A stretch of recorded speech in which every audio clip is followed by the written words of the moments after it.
एक तरफ जहां राजधानी दिल्ली में जलभराव के कारण बड़े हादसे देखने को मिल रहे हैं, वहीं दूसरी तरफ दिल्ली को वेनिस बनाने वाले मुख्यमंत्री अरविंद केजरीवाल दिल्ली को वेनिस बनाकर शराब घोटाले मामले में इस कदर फंसे हुए हैं कि जेल से बाहर ही नहीं आ पा रहे। कभी हाईकोर्ट तो कभी सुप्रीम कोर्ट। जब भी आम आदमी पार्टी के नेताओं को लगता है कि अब हुक्म बाहर आ जाएंगे, तभी उनकी उम्मीदों पर पानी फिरने लग जाता है। वैसे दिल्ली सरकार ने भी कुछ कम पानी नहीं फिरा है दिल्ली की जनता की उम्मीदों पर।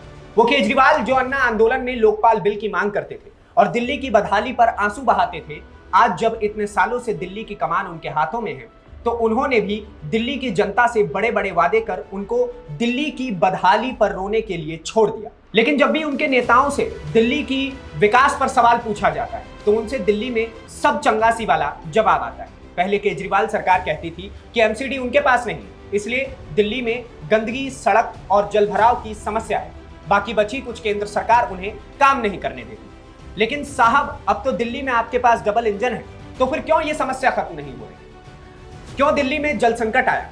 क्यों अभी तक दिल्ली की सड़कें गड्ढा मुक्त नहीं हुई? क्यों आज भी थोड़ी सी बारिश में दिल्ली इतनी डूब जाती है कि लोगों को अपनी जान गंवानी पड़ती है? आज दिल्ली की जनता पूछ रही है कि क्या ये यही वेनिस है जो मुख्यमंत्री साहब ने दिल्ली की जनता को सौंपने को बोला था?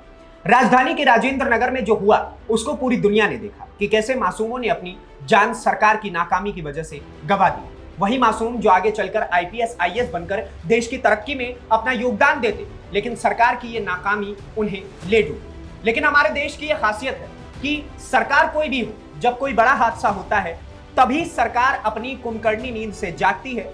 दिल्ली सरकार को भी तभी होश आया जब यह हादसा हो चुका था और बेकसूरों ने अपनी प्राण की आहुति दे दी। मामले में कार्रवाई करते हुए एमसीडी ने जेई और एई को सस्पेंड कर दिया। साथ ही अब राजेंद्र नगर में बुलडोजर एक्शन भी हो रहा है। लेकिन ये सब देखने वालों के जहन में सिर्फ एक ही सवाल है कि इस सिस्टम की खामियों को पहले क्यों नहीं दूर किया गया? क्या इतने बड़े हादसे का इंतजार किया जा रहा था? खैर, जिन परिवारों के दिल पर यह जख्म हुआ है, उनके दिल के इन जख्मों को अब कोई भी एक्शन नहीं भर सकता है।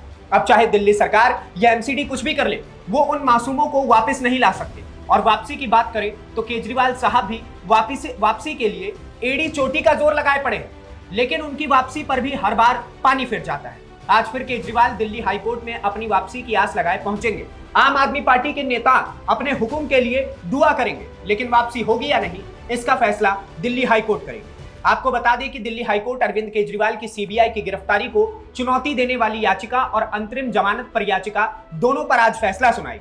17 जुलाई को कोर्ट ने दोनों पर फैसला सुरक्षित रखा था। इधर सीबीआई ने भी केजरीवाल के खिलाफ स्पेशल सीबीआई कोर्ट में चार्जशीट दाखिल कर दी।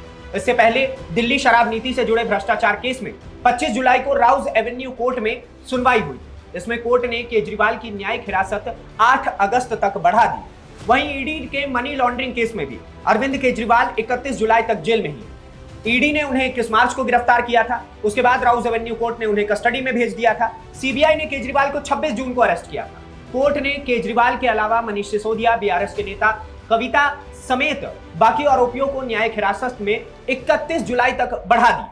अब देखना दिलचस्प होगा कि मुख्यमंत्री साहब इन चुनौतियों से कैसे निपटेंगे। खैर, केजरीवाल साहब खुद डूबे पड़े हैं, दिल्ली की जनता को खुद डुबाए पड़े हैं। बाकी आपका इस डूबने डुबाने के खेल को लेकर के क्या कहना है, हमें कमेंट बॉक्स में जरूर बताएं। आपके हिस्से की राय बेहद आवश्यक है, उसके लिए कमेंट बॉक्स में भरपूर जगह है। अपने हिस्से की राय रखिए। अगली वीडियो में आपसे फिर से मुलाकात होगी। तब तक के लिए दीजिए इजाजत। धन्यवाद, नमस्कार, जय हिंद।